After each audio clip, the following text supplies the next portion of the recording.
Good afternoon. Today we will talk about linear quadratic control design, which is an optimal design solution, and it's widely used in the industry. It has several advantages. It's easily tunable and always gives a stable solution for our system. Uh, we have the state space representation of the system, and we will design basically a feedback gain KT, which is going to give us the control input. And the structure, as you can see, is very similar to the state feedback control. And the difference is that we will solve cost function minimization. In this case, we have this cost function, and the goal of the design is to find a solution which will minimize this cost function. And for this, we will use some design parameters Q and R. These are Q is going to be a positive semi-definite matrix, and if we have one input, R is going to be bigger than 0. So these design parameters will give us the solution KT, which will depend on how we select Q and R. And generally, Q is going to weight the state variables of the system, what we have, and R is going to weight the input signal of the system. So, if you look at the cost function, it is easy to see that if we select a big value for R, that's going to mean that we will want small control inputs. So if you put a big weight on R, that means that U is going to be selected small in order to minimize the cost function.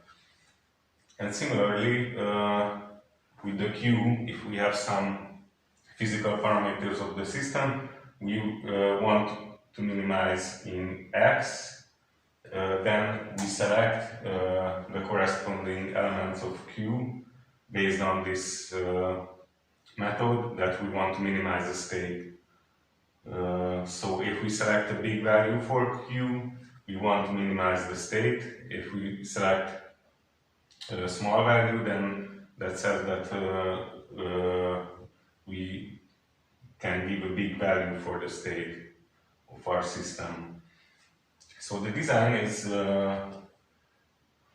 basically based on a calculation where we have to calculate the feedback gain, and as we see, it's dependent on R, which is the control weighting function.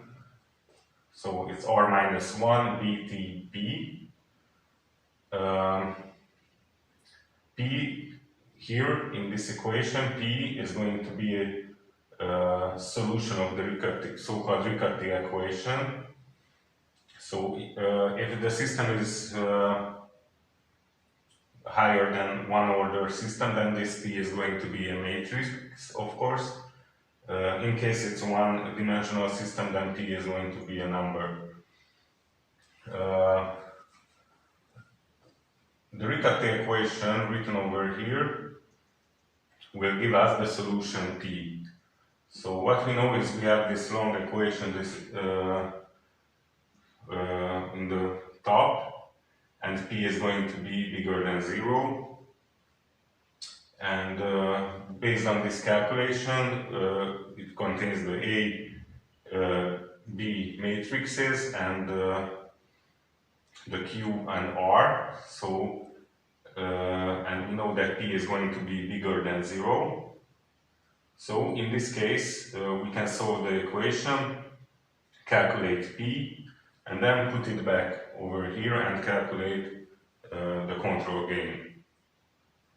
So basically here we can see the LQR design steps, and the first one is similar to the state feedback control, that we check the controllability of the system.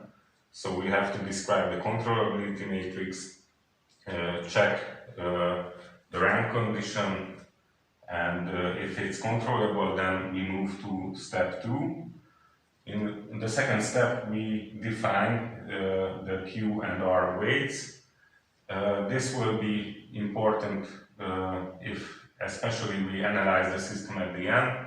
We see that by changing the values of Q and R, the behavior of the system will change dramatically, and it can be iteratively tuned based on the closed loop analysis. So if we see, for example, that our control signal will be too big for application, then we change the value of R, meaning that we put a bigger weight on R, so bigger number basically, that will minimize the control input. So in case the analysis shows that the control input is too big, we can reduce the value of R, and that will help.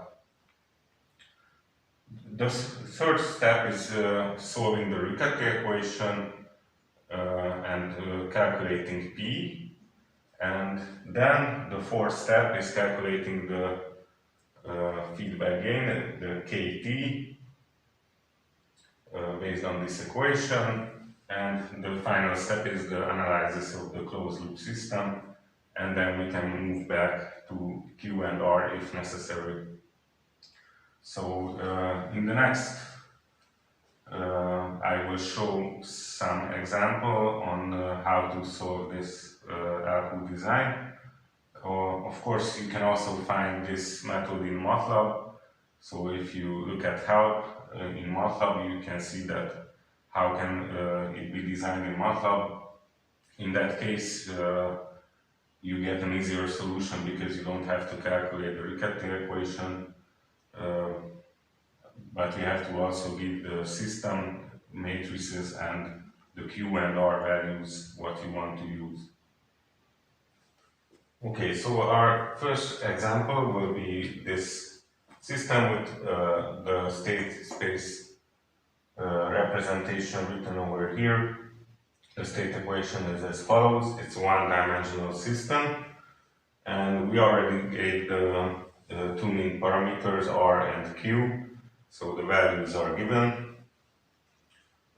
We have to design the control KT in this case. Okay, so the system is controllable as you can see, so we can move on to the next step, which is the Riccati equation written over here, and now we have to put in the corresponding numbers. So A is going to be minus 2.5, B is going to be 1, and the rest we already defined. So let's put it here, minus 2.5 P plus minus 2.5 P. Okay, and minus P multiplied with 1 over 1 P plus 2.75 equals 0. So this is our equation. Now let's solve it. So it's going to be minus 5P. And here this is going to be 1, so it's going to be minus P squared plus 2.75 equals 0.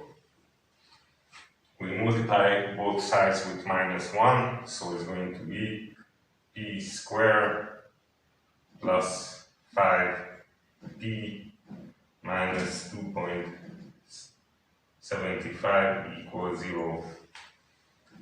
Okay, so this is our equation. We will have two solutions for P, and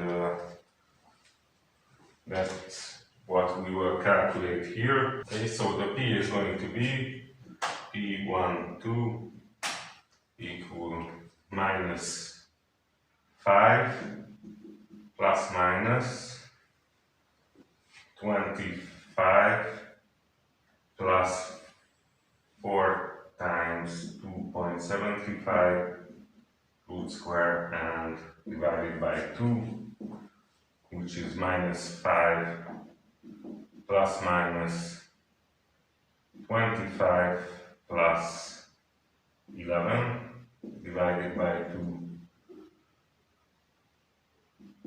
which is going to be minus 5 plus minus root square 36 divided by 2. We continue, then it's going to be minus 5 plus minus 6 over 2. So this gives us the two solution. Minus 5 plus 6 is 1, divided by 2 is 0.5. The other solution is minus 11 divided by 2, it's minus 5.5. Since we had a constraint for p in the recapitulated equations to be bigger than 0, we must select a positive value. So in this case, p is going to be 0.5. And from this value, we can basically calculate the control gain, the KT, which is defined as R minus 1 B transponate P. So R minus 1, the inverse of R is also 1, transponate of 1 is 1, and P is 0.5, which means that the value of KT is also 0.5 in our case, which means that our control input will be U equal minus 0.5 x plus V. So we have the control input calculated, and from this we could move on to the analysis, but it's not going to be in this solution now.